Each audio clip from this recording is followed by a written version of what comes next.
अगर आप मुझे देखें तो आप सोचेंगे कि मैं नशे में हूं, है ना? बस मुझे देखिए। ये मेरे साथ कई बार हुआ है। लोग जो हिमालय और बाकी जगहों पर इन चीजों का सेवन करते हैं, वे हमेशा मुझे बुलाते हैं क्योंकि जब वे मुझे देखते हैं तो उन्हें लगता है कि मैं जरूर नशा करता हूं।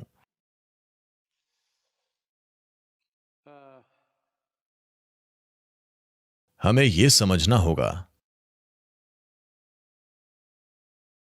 हम जो भी रसायन अपने शरीर में डालते हैं, चाहे इस रूप में या उस रूप में, चाहे जैसे भी, दरअसल वो सिर्फ हमारे भीतर किसी चीज को उत्तेजित करता है।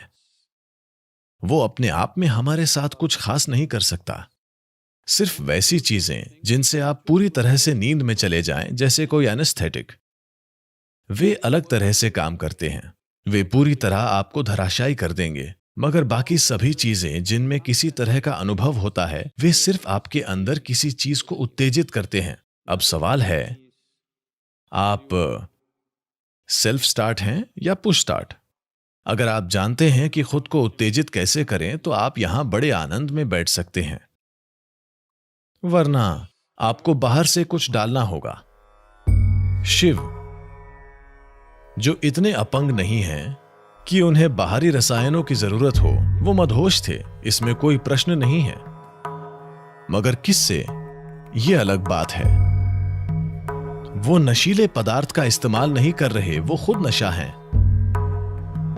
तो मैं आपके लिए इसे संभव बना सकता हूं। अगर आप एक खास तरह से मेरे साथ रह सकते हैं, तो मैं आप सभी को मदहोश कर सकता हूं। क्योंकि नशा बाहर नहीं है, नशा आपके अंदर है। तो जो लोग शिव की नकल करना चाहते हैं, उन्हें पहले स्थिर बैठना चाहिए 3 महीनों तक, और फिर शायद वे धूम्रपान भी कर सकते हैं। ऐसा हुआ, आदि शंकर चल रहे थे। वो जरूर बहुत तेज चलते होंगे, क्योंकि 32 की उम्र तक वे गुजर गए थे। उससे पहले 12 से 32 की आयु में, उन 20 सालों में, उन्होंने कई बार भारत के एक कोने से दूसरे कोने तक की यात्रा की। उत्तर से केरल, बद्रीनाथ तक जाकर वापस, और पूर्व पश्चिम सब कुछ। वे जरूर बहुत तेज चलते होंगे, क्योंकि वो एक छोटे से जीवन में ही इतना चल लिए थे। और बीच बीच में उन्होंने हजारों पन्नों के ग्रंथ भी लिखे। वे ये सब लिखने के लिए कहीं बैठे होंगे। तो वो बहुत तेज तेज चल रहे थे। उनके पीछे उनके शिष्यों का एक समूह धीरे धीरे दौड़ रहा था। फिर उन्होंने एक गांव के बाहर देखा। उन दिनों में भारत में 25-30 साल पहले भी ये शराब की दुकानें, देशी शराब, आप जानते हैं, आमतौर पर वो ताड़ी होती थी, वे गांव के बाहर ही होती थीं। उसे कभी गांव में नहीं लाया जाता था। अब वो गांव में, आपके घर के बगल में, आपके बच्चे के स्कूल के सामने वे शराब बेचते हैं। ये अलग बात है। उन दिनों वो हमेशा शहर के बाहर होती थी। तो वहां कुछ लोग इकट्ठा होते थे और वो पीते थे। शंकर ने उनकी नशे से धुत हालत देखी। उन्होंने शंकर को देखा, वो एकदम सीधा देखते थे। आप जानते हैं, शराबी हमेशा सोचते हैं कि वे सबसे अच्छा समय बिता रहे हैं। ये दुर्भाग्य है। वे हमेशा सोचते हैं कि वे अपने जीवन में सबसे अच्छा समय बिता रहे हैं और बाकी हर कोई उससे चूक रहा है। तो उन्होंने कुछ टिप्पणियां की। एक शब्द बोले बिना शंकर दुकान में गए। वहां ताड़ी का एक घड़ा रखा था। उन्होंने बस उसे उठाया और पी लिया और वापस रखकर फिर चल पड़े। तो शिष्यों ने देखा कि उनके गुरु एक पूरा घड़ा ताड़ी पी गए। फिर उन्होंने तेज चलना शुरू कर दिया। उनके पीछे शिष्य भी चल पड़े। उनके बीच चर्चा हुई, जब हमारे गुरु पी सकते हैं तो हम क्यों नहीं पी सकते? उन्हें बस एक बहाने की जरूरत थी। तो वे ये चर्चा कर रहे थे और वो जानते थे कि क्या हो रहा है। तो वो अगले गांव आ गए। वे भी पीछे चल रहे थे। वहां एक लोहार पिघले हुए लोहे के साथ काम कर रहा था। वो बस गए, उसे उठाया और पी गए और फिर आगे चलने लगे। शिष्य जानते थे कि उन्हें ये नहीं पीना है।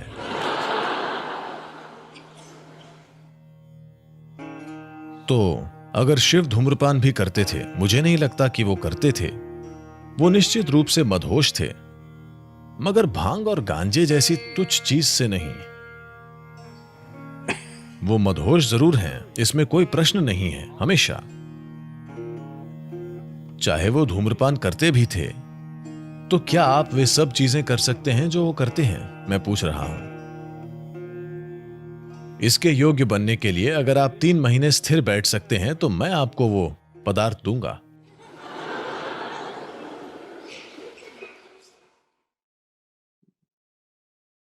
तो लोगों का यह सोचना कि गांजा पीना और थोड़ा नशे में महसूस करना, यह सब इसलिए हो रहा है क्योंकि आपका दिमाग थोड़ा धुंधला पड़ रहा है। अगर धुंधलापन होना आध्यात्मिक है, फिर मैं आध्यात्मिक नहीं होना चाहता। मेरे लिए सबसे बड़ी चीज है कि यह एकदम स्पष्ट है। यह जीवन जीने का तरीका है। धुंधलापन होना जीवन नहीं है, वो मृत्यु में होता है। हां, जीवन उस समय धुंधला होगा जब आप बीमार हों और मर रहे हों। तब जीवन धुंधला होगा। जब आप जीवित हैं, Clarity is the most important thing. तो स्पष्टता सबसे महत्वपूर्ण चीज होती है, और स्पष्टता नशीली हो सकती है।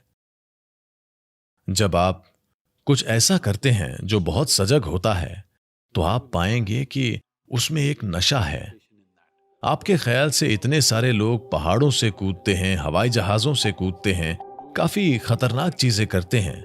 ऐसा इसलिए क्योंकि उसमें एक अलग तरह का नशा होता है, मगर वे कई सारी शारीरिक चीजें करते हुए उसे करते हैं। अगर आप यहां बैठकर ऐसा कर सकें, तब मैं कहूंगा कि शिव का एक तत्व आपके अंदर आ गया है। अगर आप सिर्फ यहां बैठकर सुपर अलर्ट हो सकते हैं, इतने अलर्ट कि आप मदहोश हों,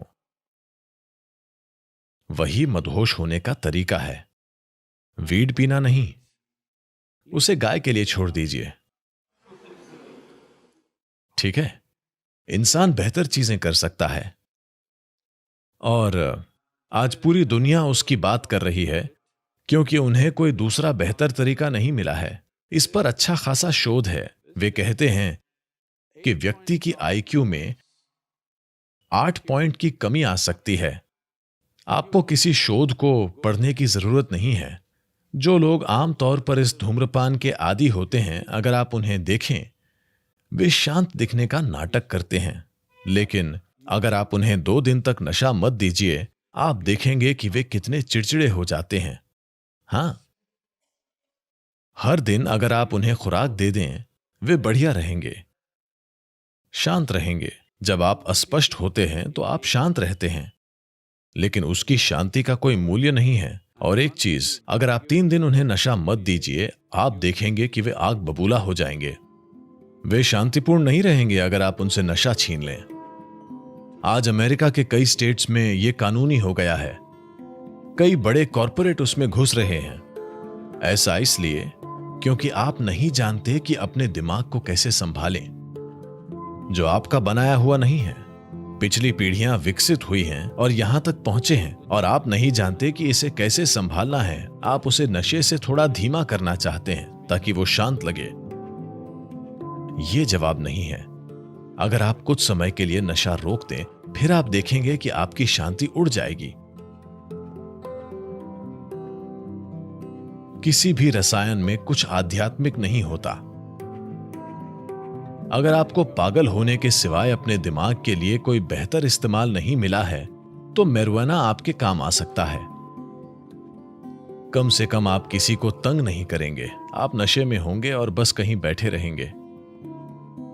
अगर आपने अपने दिमाग का कोई बेहतर इस्तेमाल पा लिया है कि आपका दिमाग कुछ सार्थक, कुछ रचनात्मक, कुछ उपयोगी कर सकता है, फिर यह तरीका नहीं है।